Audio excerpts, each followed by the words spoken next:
Good morning. Today is July 1st, 2018, and I'm working on something called the escape velocity distribution.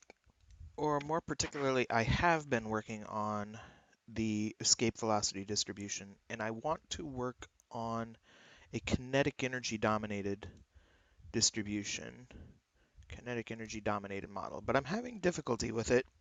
But before I go into that difficulty that I'm having, I just want to describe the two models that I've already discussed. One is the escape velocity model, and the other one is, um, hmm, do I have just, I don't have it titled up here.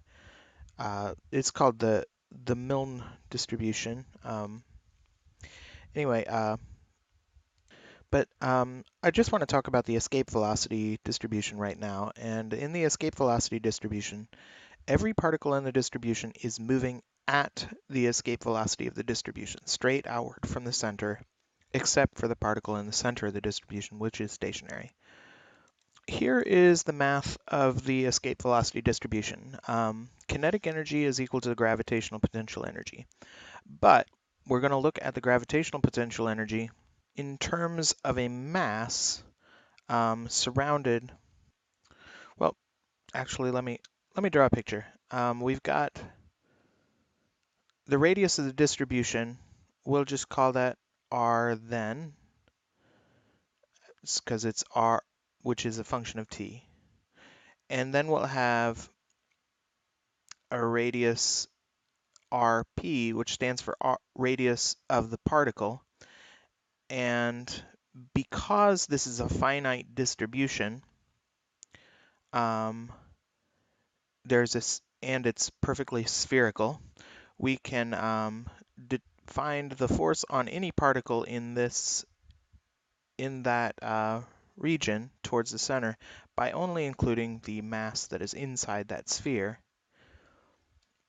And that's called Newton's shell theorem. And I think this is a correct usage of the Newton shell theorem, whereas I've seen some other presentations where they invoke the Newton shell theorem in an infinite homogeneous distribution of matter. And in that situation, the force at all points would evaluate to zero. Um, but this is a finite distribution, and we don't have that problem. So anyway, the mass inside that sphere is the density then times the volume surrounded by that sphere with the radius given at that point. So g times, so the capital M gets replaced by rho then v sub p, which is also a function of t. So both of these are going to be functions of time. All right, then here is the ratio that the density then times the density now. So the density now is a constant. It's actually, when I say now, I'm referring to like density at t equals 13.7 billion years or something like that. But the time there is intended to be a constant. So here r sub now over r then. And here is a key thing that I'm defining this variable f here. F is equal to r sub p over r sub then. R sub p over r then. And what that means is that the time, or that this radius is going to stay, or this f is going to stay constant, and f is the identifier. It tells you at which shell, basically is an identifier of the shell that you're in, and f is between -1 is less than f is less than 1. So that means that f is -1 for a particle over here, +1 for a particle over here. Of course, technically f just goes from 0 to 1 in 2 dimensions.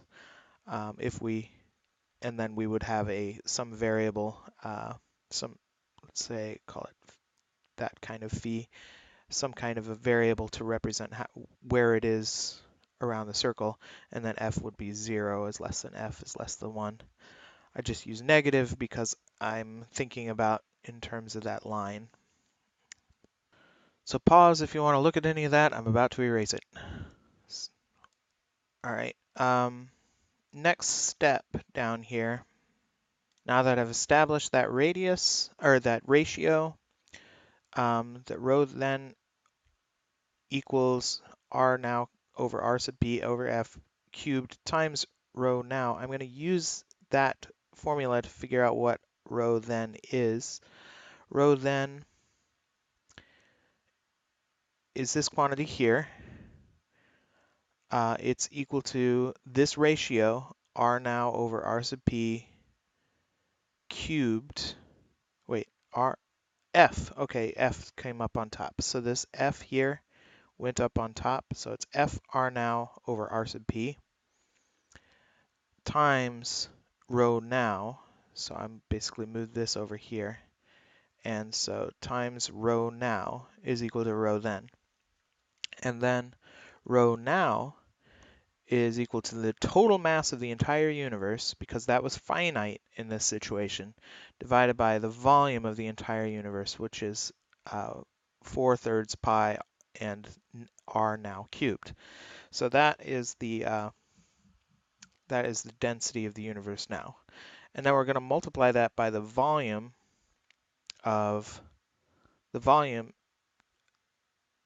surrounded by the radius of that f of that one particle.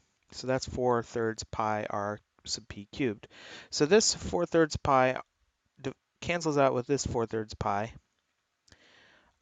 This r now cubed cancels out with that r now cubed. The m gets put over there. The g gets put over there. The f cubed gets put over there. And we have r sub p cubed. R sub p cubed cancels out with the r sub p cubed, and we're left with this r sub p on the bottom. So most everything cancels out of that, leaving us with gf cubed m total over r sub p. So I'm going to erase all of those arrows because we seem to have established that that is true. And now we'll move on to the next step, where we'll be taking 1/2 dr dt equals, or that's squared, and then equals this final form. So first I'm going to multiply both sides by 2, and then take the square root. So we'll have dr dt equals the square root of 2g f cubed m total over r sub p. So yeah, so that just came down and was put under a square root sign. Now I probably really need to review my calculus and differential equations and stuff like that. There's whole books written on this subject, and the trouble is they take an enormous amount of time to get through. But for now, I'm just going to use dsolve in Mathematica, and the way the syntax on this works is you say r of t equals, and it's going to be all that stuff. You got to say r, how does it work? Here it is. You use an r prime of t. So actually there's a couple different ways you can do this. You can do the method I showed here, which has a square in it, or you can do this and explicitly get rid of the square. And notice it's got this sort of thing where you got the r prime of t, and then it's got an r of t and a t. I'd like to kind of see if I can review why it is that they need to list r of t and t, and I think there's a method of doing these things that involves kind of doing a handwritten list these of different variables and their derivatives or something like that. And it would be interesting to review that. Got my trusty differential equations book from when I was from the one semester that I actually was teaching it, or maybe I taught it 2 semesters, I forget. But it wasn't enough. It's a sad thing for my students that teaching it for 2 semesters wasn't quite enough for me to learn the whole thing. But right now, I'm using Mathematica to get the answer. So what's the difference between what it gives me for these two things? I'm thinking this one is going to give me probably 2 solutions, and this one's going to give me 1 solution. Because here we're saying the squared could be positive, could be negative. Here we're saying r prime of t is definitely a positive thing. And it looks like whereas I thought I would get one answer for the first one and 2 answers for the second one, it looks like for the first one I got 2 answers, and the second one I got 1, 2, 3 answers. You'll notice there's a constant over here. That's an integration constant. I think I can get rid of that constant by adding an assumption to the list. And that assumption would look like, wait, did I get more answers for the second one? That's weird. Okay. This is going to be comma, and put the brackets around there, and then I say r of 0, equals 0, so that all of the particles start out from the origin at time equals 0. And I'll go ahead and add that to the other one as well. Control C, Control V. There's a curly bracket. Put another curly bracket over here and see if that shows without, yeah. Okay, so now we got rid of the C. Now another aspect of this that you might see is that the GFM is actually just a shorthand for G times F cubed times M.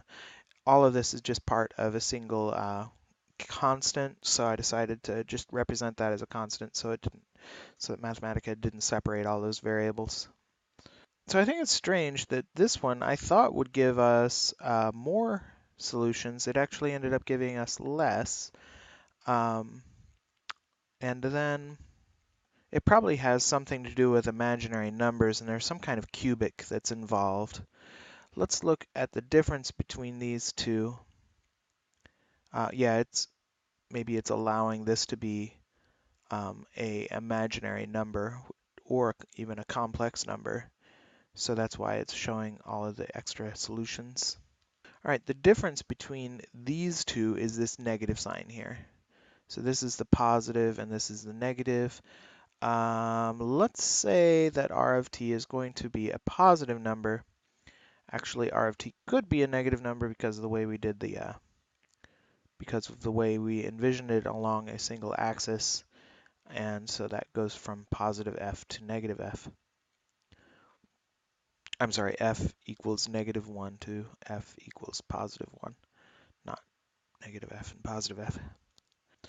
But the biggest feature of this is that 3 to the 2/3 times square root of g f cubed m divided by 2 to the 1/3 is some constant times, and then we have t to the 2/3 power. And that t to the 2/3 shows up in every version of this. So t to the squared to the 1/3, t squared to the 1/3, t squared to the 1/3. And everything is also a constant. And the only other difference is the negative signs. And so that takes into account our answer.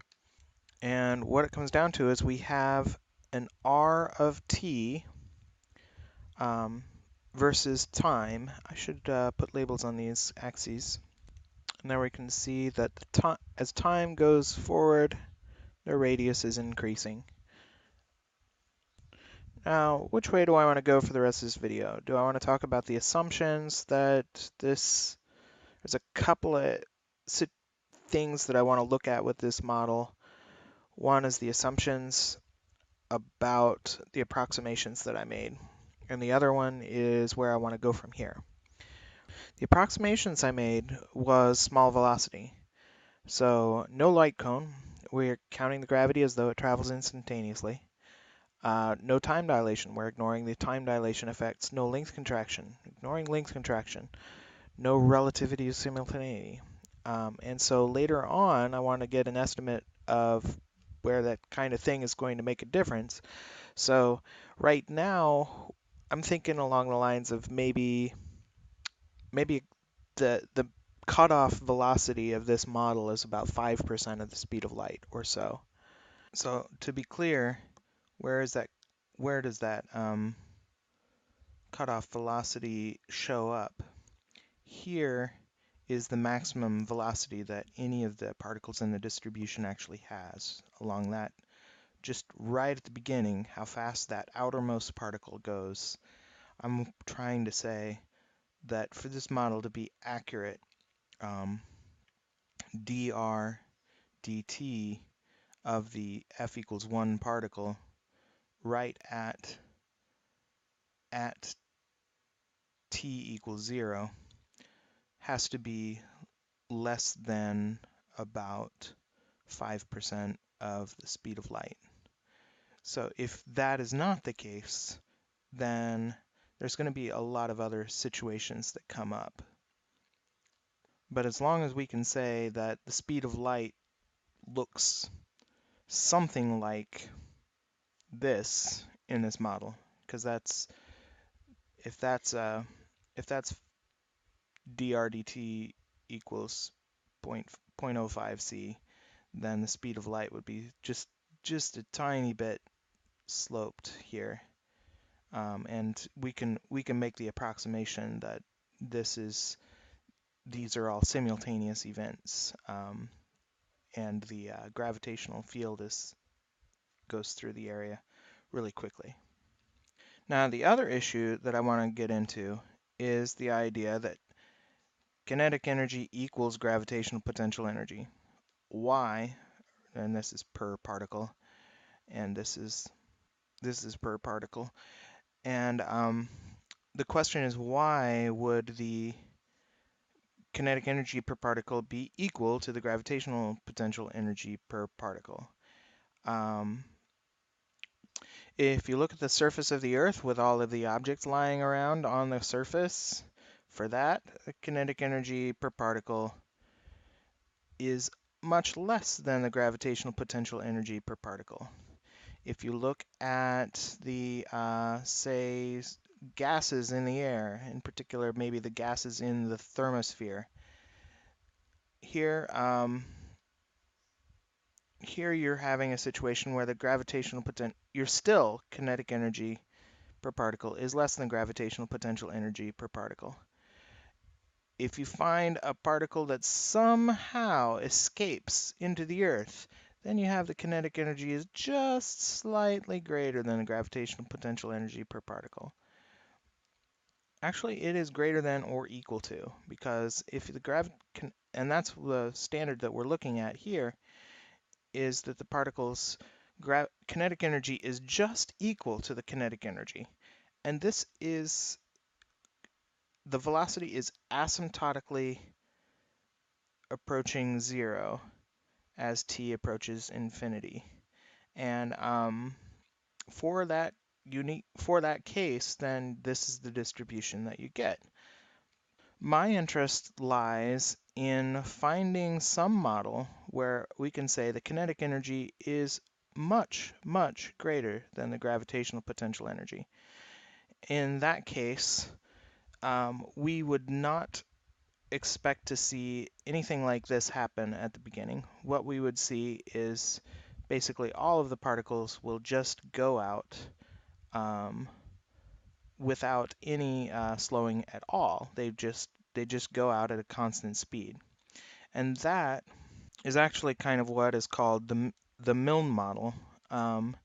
because it is basically, you say the gravitational potential energy is 0 or negligible. In Milne's model, gravitational potential energy is 0 because the particles are not,